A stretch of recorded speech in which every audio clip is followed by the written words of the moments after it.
SQ Podcast. Podcastnya Asifa Kolbu. Assalamualaikum warahmatullahi wabarakatuh. SQ Podcast, podcastnya Asifa Kolbu. Bersama Bank Syariah Indonesia dan Grafindo Media Pratama. Hari ini, di sore yang berbahagia ini, sahabat Asifa dan para pemirsa dimanapun Anda berada, insya Allah kita akan membahas berkaitan dengan mudik tradisi Indonesia yang mana sudah menjadi budaya juga sebagai ajang silaturahmi yang mana para perantau yang ada di Jakarta dan sekitarnya kita pulang kampung, kita temu kangen, kita juga akan merayakan Lebaran bersama para keluarga. Jutaan perantau bersiap untuk pulang kampung karena mudik bukan sekedar perjalanan, tapi juga sebagai ajang kehangatan bersama para keluarga. Di tengah ini, saya bersama dengan Al-Mukarram Ustadz Ma'mun. Assalamualaikum Ustadz. Waalaikumsalam warahmatullahi wabarakatuh Ustadz. Antum sehat nih hari ini? Alhamdulillah. Alhamdulillah sehat. Berkat doa Ustadz yang ganteng. Amin, amin. Beliau juga guru saya ya. Sahabat Asifah juga rekan-rekan sekalian dimanapun Anda berada. Beliau adalah guru saya juga ketika saya kecil. Alhamdulillah masih sehat walafiat. Semoga Allah Subhanahu wa taala berikan keberkahan di setiap langkah beliau. Amin ya rabbal alamin. Amin ya Allah ya rabbal alamin. Jadi seperti ini Ustaz. Karena menjelang momen Lebaran, kita juga di sini sudah tahu ya bahwasanya menjadi tradisi, menjadi budaya setiap tahunnya kita para perantau berjumpa dengan keluarga tercinta yang ada di kampung. Betul. Oleh karena itu Islam itu mudah Ustaz ya. Betul, Islam itu mudah memberikan rukhsah. Allah Subhanahu wa taala juga memberikan solusi bagi para kita perantau yang ingin pulang kampung dengan adanya jamak qashar. Khusus untuk para yang safar seperti itu. Sehingga memantik untuk saya dan kita semua, apakah kita boleh jamak qashar di tengah-tengah kita ingin perjalanan mudik atau pulang kampung seperti itu. Dan apa itu jamak qashar Ustaz? Mungkin teman-teman di sini sahabat di sini ada yang belum tahu. Juga di zaman sekarang Ustaz, yang di zaman modern, kita sudah tahu bahwasanya jarak itu ditentukan sebagai syarat dari jamak qashar. Namun untuk waktu, karena ada transportasi modern sehingga bisa untuk melaju lebih cepat. Yang seharusnya 80 km atau 85 km, 5 jam, 6 jam, tapi bisa ditempuh dengan 30 menit, 1 jam, dan lain sebagainya. Oke, selanjutnya kita bersama-sama mendengarkan dan juga sharing dengan Al-Mukarram Ustadz Ma'mun. Silakan Ustadz. Oke, sahabat Asifah, Assalamualaikum warahmatullahi wabarakatuh. Waalaikumsalam warahmatullahi wabarakatuh. Apa kabar sahabat Asifah Kolbu ya? Alhamdulillah ya, dengan izin Allah ya kita bisa bertemu kembali di bulan Ramadan ini. Amin. Bulan yang penuh berkah, bulan yang penuh magfirah, dan bulan pengampunan dari Allah Subhanahu wa taala. Alhamdulillah Ustadz, ya. Tradisi Indonesia itu memang seperti setiap tahun ya. Iya, betul. Pulang mudik, ya, pulang mudik itu udah jadi tradisi yang memang sudah mendarah daging lah. Betul sekali. Ya, seperti sahabat-sahabat kita, saudara kita, ayah bunda kita yang insya Allah nanti pada waktunya akan melaksanakan mudik Lebaran. Tadi Ustaz menanyakan bagaimana pengertian daripada sholat jamaah. Oh iya. Apa itu jamaah, Ustaz? Ya? Oh iya. Apa itu qashar? Jamaah itu, ya Ustaz ya. Jamaah itu adalah menggabungkan daripada dua sholat fardu, Ustaz. Ya. Dua sholat fardu dikerjakan pada satu waktu. Ya. Jadi jamaah itu melaksanakan dua sholat fardu dikerjakan di satu waktu. Ya. Namun di sini jamaah itu ada terbagi dua, Ustaz. Terbagi dua jamaah itu. Iya. Ada jamaah takdim. Jamaah takdim. Dan ada jamaah takhir. Jamaah takhir. Ya. Lalu apa sih yang disebut dengan jamaah takdim itu, Ustaz? Ya. Di sini jamaah takdim itu artinya ya kita mendahulukan sholat yang awal, ya, membelangkakan sholat yang akhir. Artinya sholat, contoh misalkan sholat zuhur dengan asar, ya, maka dikerjakan di waktu zuhur. Itu namanya jamaah takdim. Ya, sebaliknya kalau jamaah takhir adalah mengakhirkan sholat yang awal, ya, dikerjakan di waktu yang akhir. Contoh seperti sholat zuhur dengan sholat asar, maka zuhurnya dilaksanakan di waktu asar. Ya. Jadi jamaah itu menggabungkan antara dua sholat fardu. Ya. Ini adalah khusus rukhsah dari Allah Subhanahu wa taala ya, untuk memudahkan kita, karena walau bagaimanapun yang namanya sholat itu kewajiban yang mutlak yang tidak boleh ditinggalkan dalam keadaan apapun, Ustaz. Betul. Gitu kira-kira. Kalau untuk qashar sendiri, Ustaz, bagaimana? Oh iya. Nah, kita mengenal jama' dan mengenal qashar. Kalau qashar itu ya artinya kita meringkas ya. Yang asalnya 4 rakaat, yang asalnya 4 bisa menjadi 2. Ya. Jadi khusus sholat qashar itu sholat yang jumlah rakaatnya 4 rakaat, Ustaz. Ya. Jadi kalau maghrib nggak bisa dong. Masa 1,5. Iya, betul. Iya, kita merubah-rubah dong. Iya, betul. Ya, jadi hanya sholat yang 4 rakaat yang bisa diqashar.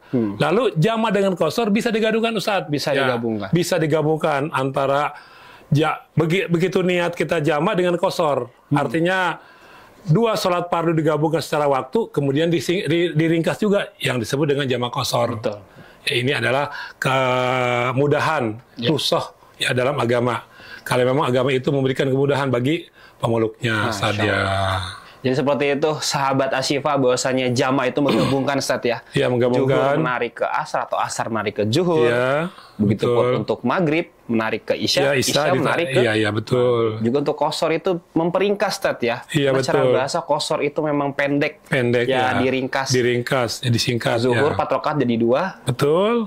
Maghrib nggak bisa 1,5, Ustaz ya. Nggak bisa. Karena kalau 1,5 nanti pas udah ruku udahan langsung salam. Nggak bisa, Ustaz. Ada lagi, Ustaz. Apa? Yang tidak boleh jama' dan qashar yaitu salat subuh. Salat subuh. Nggak boleh kita salat subuh di jama' atau di qashar. Kenapa tuh, Ustaz? Tidak boleh. Sudah hukumnya sudah mutlak. Ya. Jadi untuk khusus subuh itu walaupun keadaan seperti apapun tidak ada coretnya, tidak ada perintahnya. Masya Allah, ya kalau kita melanggar berarti kita dosa dong kalau begitu ya. Betul sekali. Tapi pertanyaannya ini, Ustaz nih. Adakah syarat ketentuan gitu, Ustaz, kalau kita untuk menjama' qashar seperti itu? Barangkali di sini ada yang iseng, mungkin sahabat kita, Ustaz, sahabat Asyifa, mungkin di sini kritis-kritis ada yang mau iseng, jama' dulu gitu. Padahal posisinya lagi santai. Iya, betul. Bagaimana kira-kira, Ustaz ya? Oh iya, tentu ya. Kita kalau mau melaksanakan ibadah, apapun jenisnya, Pak, jenisnya ibadah itu bertemu dengan persyaratan. Iya, syarat ya. Mau puasa syaratnya ada. Iya, betul. Mau haji syaratnya ada. Bahkan mau nikah pun syaratnya ada. Mau nikah juga ada. Ada syaratnya. Menuju ke saya nih nikah. Iya. Ustaz, mau nikah pun punya persyaratan. Syarat nikah adalah satu, harus punya calon dulu, Tad. Punya calon dulu lah. Jangan gaib, Ustaz ya. Nah, iya, nikah sama siapa gitu istilahnya ya. Jadi jama' qashar juga ada syaratnya. Syaratnya itu ya perjalanannya itu melebihi 2 ramalan atau sekira-kira 80 sampai 100 km, Ustaz. Ya. Contoh realnya Jakarta Bandung lah atau Bogor Bandung ya. Itu boleh kita melaksanakan atau menunaikan daripada sholat jama' ataupun qashar. Dan itu pun ya dilaksanakannya setelah kita keluar dari kampung, Ustaz. Ustaz mau pulang. Kemana, Ustaz? Kampung ini? Ke Lampung. Oh, Lampung, ya. Ustaz harus beda desa dulu. Keluar dulu dari Gria. Dari desa Telajung Udik. Ya, contoh misalkan di Asalam lah. Atau di mana, ya kita di situ mampir untuk sholat jama'. Jadi nggak boleh kita melaksanakan sholat jama' itu, ya, itu di tempat tinggal kita asal. Ya, namanya juga safar, sholat dalam perjalanan. Betul. Jadi kita harus keluar dulu dari kampung, Ustaz. Dari kampung, ya, baru kita melaksanakan. Itu mau jama' sendiri ataupun di jama' qashar, mangga. Dipersilahkan, gitu, Ustaz. Berarti harus jalanin aja dulu. Jalanin aja dulu ya, Bapak Ibu semua teman-teman. Betul. Keluar dari Telajung Udik ya. Keluar dulu ya. Iya, betul. Selanjutnya, Ustaz, syarat apa lagi nih, Ustaz, selain jarak? Apakah ada lagi syarat untuk kita bisa menunaikan jama' qashar? Oh ya, perjalanannya yang diwenangkan. Nggak maksiat, Ustaz, nggak boleh. Ya, diwenangkan oleh syara. Contoh, seperti kita lebaran nih. Kan mudik kan tidak jelek ya. Dengan niat silaturahmi, mengunjungi orang tua, kakek, nenek atau kerabat yang jauh, ya itu boleh. Ya, atau kita mau jarah ya, entah kita jarah ke para wali atau ke siapa saja, ya, atau bersilaturahmi. Lain hal kalau kita mau pergi jauh tapi mau nonton. Nah, ini nih perjalanan yang tidak dibenarkan oleh syara, ya. bukan kita nggak boleh nonton bola ya, ya. Kalau suka ya gimana tuh ya, silakan aja. Cuma jangan memanfaatkan jamaah qashar itu dipakai di mana saja, Ustaz. Betul. Ya, harus pada tempatnya. Betul. Oh, ini boleh jamaah, oh ini tidak boleh. Ya. Jadi kalau perjalanan itu perjalanan yang tidak bertentangan dengan hukum syara itu ya, salah satunya seperti itu, seperti ziarah ataupun kita bersilaturahmi ya, apalagi kita pulang kampung disebut mudik lebaran. Betul ya, gitu ya. Seperti itu mungkin ya sahabat Asyifa, bahwasanya jarak harus 81 sampai 100 km ya. Betul. Juga bukan perjalanan maksiat. Maksudnya apa? Terkadang kan suka ngide, Ustaz, anak muda tuh. Suka ngide, misalkan yang pacaran nontonnya ke Bandung dari sini. Nah, itu nggak boleh. Bandung. Langsung dia mau jamaah qashar. Iya. Pacaran, laki perempuan belum halal, sholat jamaah berdua jamaah qashar. Iya itu. Pacarannya saja sudah tidak boleh. Ditambah-tambah. Kata ada yang tanya, ini kenapa nih sholat jamaah qashar? Kok berdua? Lah kan kita kan perjalanannya jauh. Iya. Emang kadang pacaran seperti itu suka ada aja celah saat misalkan mereka ngomong, kita kan pacaran halal. Oh pacaran halal? Ya makanya karena pacaran halal, jadi kita bisa aja jamaah qashar. Kan kita udah jauh nih dari di Bandung gitu mungkin ya. Nanti pacaran halal, siapa tahu nanti ketika pacaran, manggilnya Ahi Uhti. Iya. Mungkin nanti kalau udah nikah, manggilnya Abi Umi. Iya. Kalau udah meninggal, almarhumah. Ini seperti itu ya Bapak Ibu sekalian. Bahwasanya jangan pernah mencari celah atau bahasa ringkasnya jangan pernah mencampurkan hak dan yang batil. Ya, betul. Seperti itu. Yang hak sudah jelas, yang batil sudah jelas. Iya, betul sekali. Luar biasa. Bahwasanya untuk Bapak Ibu di sini yang ingin pulang kampung, sudah pastinya perjalanan yang sangat berkah, memperpanjang umur karena silaturahim dan keluarga tercinta juga dengan saudara. Oke, selanjutnya nih Ustaz nih, mungkin pertanyaan yang agak kritis Ustaz ya. Bahwasannya di zaman sekarang Ustaz, zaman modern, bahwasannya kita kan tahu nih, dulu ada jamaah qashar karena jaraknya sudah jauh, juga ditempuhnya hanya dengan onta atau dengan kuda. Jadi terasa bahkan ada yang jalan kaki. Sementara di zaman modern ini kita ada transportasi yang mana bisa memperingkas waktu, meskipun tidak bisa memperingkas jarak. Tapi dengan ada memperingkas waktu sehingga bisa ditempuh dengan 1 jam saja sudah cukup. Contoh, kita sudah tahu ada kereta cepat Jakarta-Bandung hanya bisa ditempuh 30 menit.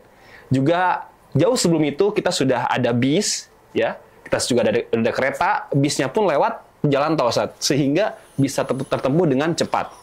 Baiknya gimana nih Ustaz nih untuk para pemudik ya, untuk para sahabat-sahabat Asyifa Kolbu yang ingin mudik ke kampung halamannya, yang mana diperkirakan itu sudah bisa ditempuh dalam 2 jam, 1 jam, 3 jam. Itu baiknya seperti apa Ustaz kira-kira? Oke ya, yang namanya sholat jamaah qashar itu memang rukhsah dari Allah Subhanahu Wa Taala ya, keringanan dalam agama ya. Ini saat sebetulnya hukum ini jauh sebelum zaman modern sudah turun. Ya, jauh sebelum kita di zaman modern sudah turun atau dengan keadaan seperti ini ya, kecepatan yang luar biasa, globalisasi ya, zaman yang sangat canggih ya. Betul sekali. Tetapi dikaitkan juga ya, kalau memang demi kebaikan, contoh misalkan kata Ustadz tadi ada kereta cepat, 30 menit. Ya. Andai kata misalkan kita mau mengamalkan ilmu, ya. Ilmu kan kita belajar di pesantren, belajar dengan guru kita, belajar di majelis taklim. Oh, seperti ini jamaah qashar itu seperti ini. Ya, boleh Ustaz. Boleh kita melaksanakan jamaah qashar walaupun itu tadi bisa ditempuh dengan sekian waktu karena jarak sudah mencukupi. Hanya kecepatan waktu saja kan? Ya. Jadi dalam hal ini ada yang memang kita fleksibel, nggak usah kaku ya, nggak usah dikakukan banget. Oh, nggak boleh, nggak usah ini, nggak bisa, nggak usah ini, nggak boleh, nggak bisa ya. Tetap kalau kita mau melaksanakan dengan niatkan kita mengamalkan ilmu, ya itu sah-sah saja. Seperti contoh, ya keluar daripada jamaah qashar seperti contoh kita tayamum. Tayamum ya, tayamum kan itu harus mutlak tidak ada air. Ya, tidak ada air dan kita dalam keadaan darurat. Ya, kalau kita bagaimana ya cara tayamum seperti apa sebenarnya yang sudah kita baca dalam kitab, yang sudah kita belajar dengan guru-guru kita, ya itu boleh sekali waktu kita walaupun keadaan seperti tidak darurat kita mengamalkan ilmu, niat mengamalkan ilmu itu sah saja. Nah sama dengan jamaah qashar juga ya, karena hukum itu sudah lebih turun atau sudah lebih dahulu keluar sebelum keadaan zaman seperti ini. Ya. Jadi dalam hal ini ya kita yang mau melaksanakan jamak qashar dengan kecepatan waktu seperti tadi, mangga boleh, dan yang tidak melaksanakan karena kecepatan waktu kita sampai di tempat tujuan masih ada waktu, silahkan. Ya, asalkan dijamin kalau memang itu benar-benar tepat waktu. Betul. Iya, seperti kita perjalanan jauh tadi. Ya kira-kira seperti itu saat jawabannya. Betul sekali. Karena kalau bisa kita petik mah bahwasanya Islam itu kan indah dan Islam itu mudah. Tapi jangan dipermudah. Iya. Jangan dimudah-mudahin, jangan dianggap enteng. Iya. Kata-kata Ustadz Ma'mun, sahabat Asyifa, Islam itu mudah, tapi jangan dipermudah. Iya, betul. Jadi mudah-mudahin. Jangan dimudah-mudahin.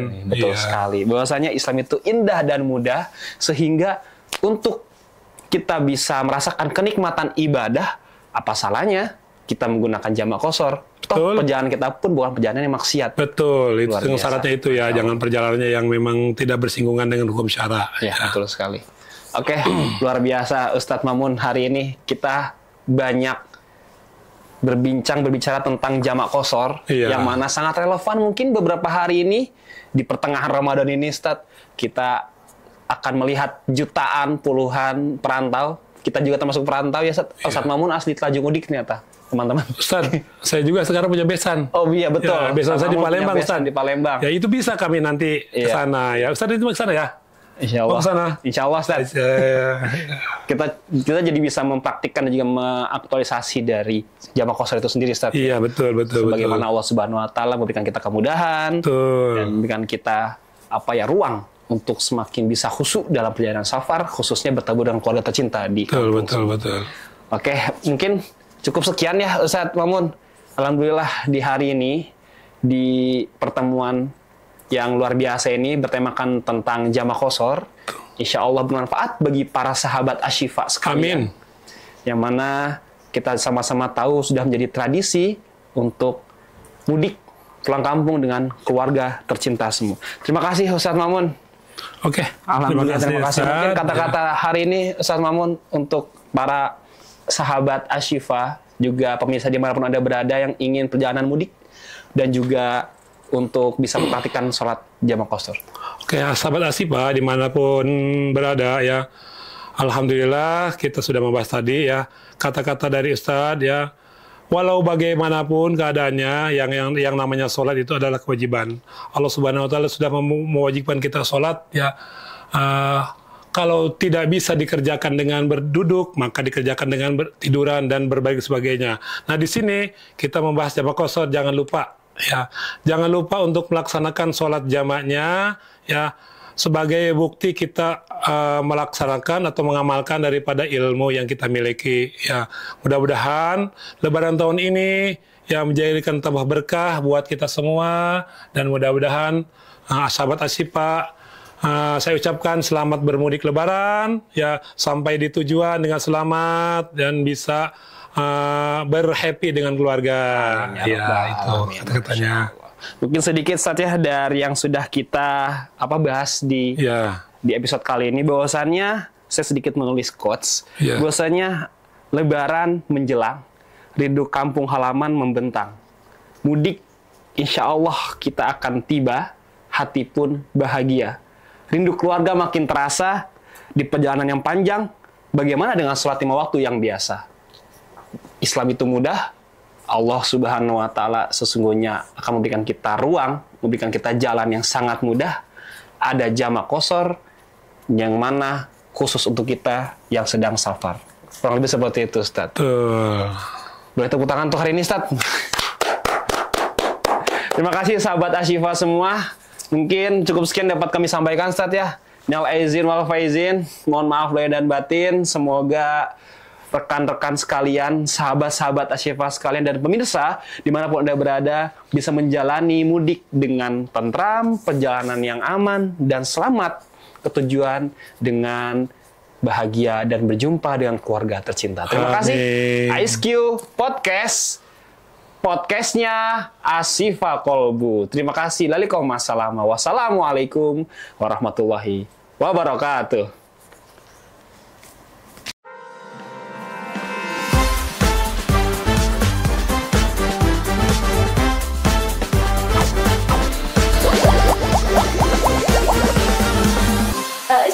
Kolbu Podcast. Podcastnya asli berkolbu.